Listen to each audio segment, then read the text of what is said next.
new executive order just dropped, and it's terrifying. The Trump administration signed an order called Ending Crime and Disorder on America's Streets. That sounds good, right? But here's what it really does. It allows the government to forcibly institutionalize people with mental illnesses, addiction, or anyone who can't care for themselves, especially if they're homeless. It punishes cities that don't criminalize urban camping, loitering, or drug use, and it defunds harm reduction programs in favor of forced treatment, surveillance, and civil commitment. Let me translate that. They're not fixing crime. They're redefining who counts as a threat. Being poor, unhoused, or mentally ill is now considered a public safety crisis. Not something to help, but something to lock up.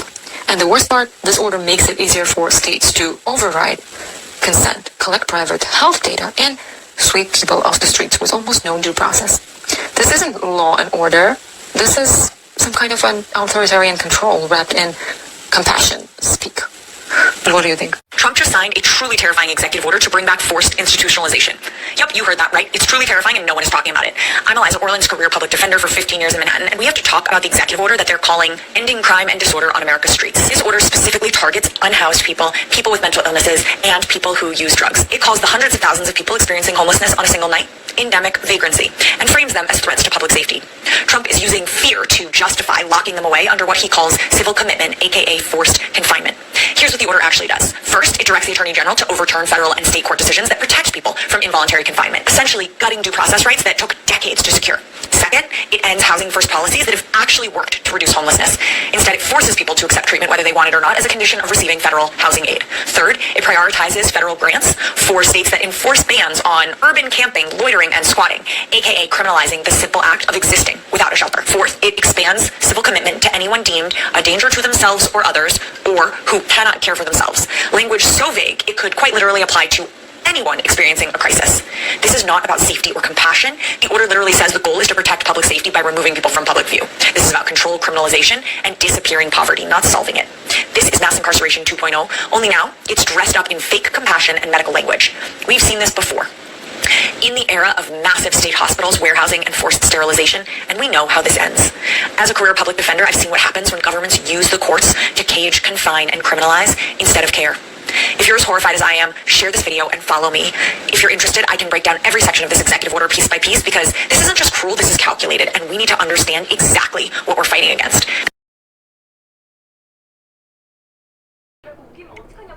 Shalom, shalom, Israel. First and foremost, I want to give all honor, glory, and praise unto YAHAWAH, Ba'ashem YAHAWASHI, Ba'ashem Rakwakwidash. Double honors to the elders and apostles, great millstone, and shalom to the mighty Ak and Wakwathiim, who are diligently waiting to be delivered from this final captivity. People from involuntary. This brother Kawaka coming at you with a short, quick lesson. I just want to bring this out because this is very wild to see, and I don't know. It's very It's very good at the same time because it goes to show that Esau is actually, let's get that as a matter of fact.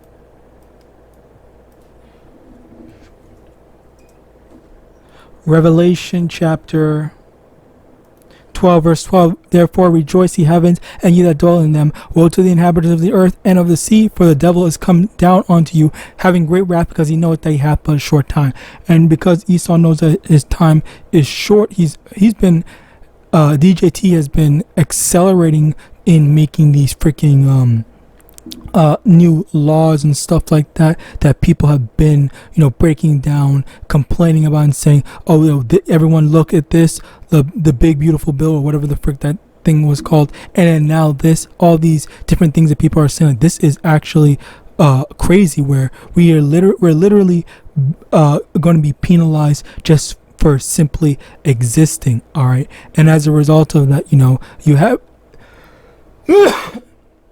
Slocky, as a result of that, you have this whole fear coming on, where people are afraid of where people are afraid of what Esau is going to do to them, simply because of all these growing new policies that Esau is pushing out. Okay, so of course we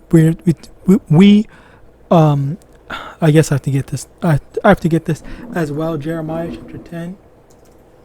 Verse 2, thus saith the Lord, learn not that way of the heathen, be not dismayed at the signs of heaven, for the heathen are dismayed at them. And again, we're not supposed to be afraid of this type of stuff when it happens. We're supposed to be like, okay, yeah, this is good that this is happening, because we know that we're just that much closer to the end. We're just that much closer to Yahawashi returning to deliver us. All right. Also, let me get this.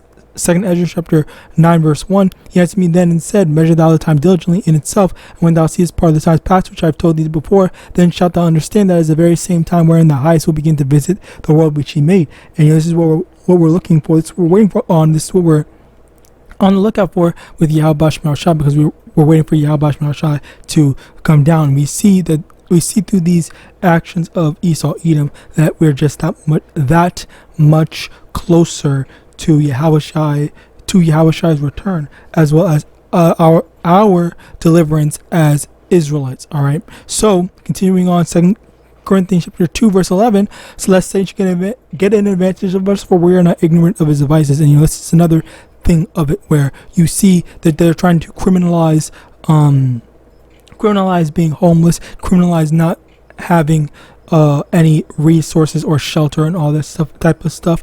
The funny thing about that is, again, it goes into the MOTB, because I can imagine that they're planning on they're doing all these other stuff before the actual main course of the MOTB.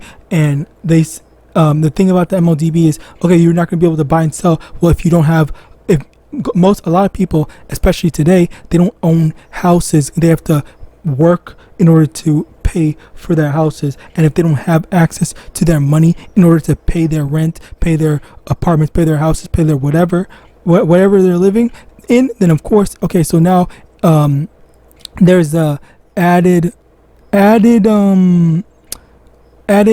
penalty, all right, of, okay, well, since you don't have a house, since you don't have a place that you're living in, well then, okay, so then what we're going to do for the people that reject the MOTB, you're going to just be forcefully institutionalized and be penalized for not being a part of the thing. And again, all these things are being accelerated and being forced on us,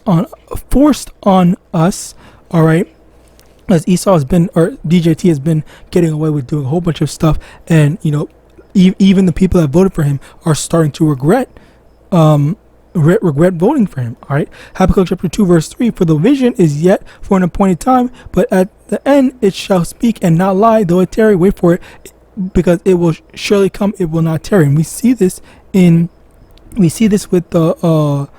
these laws. We see how they are connected to the MOTB and how we're just that much closer to the end.